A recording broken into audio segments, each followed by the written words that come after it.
Hello guys, welcome back to the channel. In today's video, I'm going to show you how you can add camera shutter transition to your video in CapCut PC. Okay, let's get into it guys. Here I have created a project in my CapCut PC application and I have added my photos here, and I'm going to add camera shutter transition.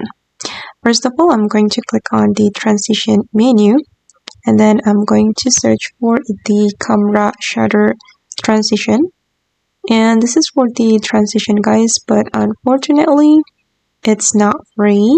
We need to subscribe to CapCut to get this camera transition effect. Okay, I'm going to show you how the transition looks like. Okay, and since it's not free, I'm going to replace it with another transition.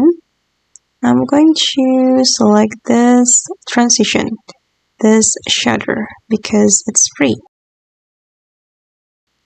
Okay guys, and that's all the way to add this camera shutter transition in CapCut PC. I hope this video will be useful for you. Thank you so much for watching, and bye.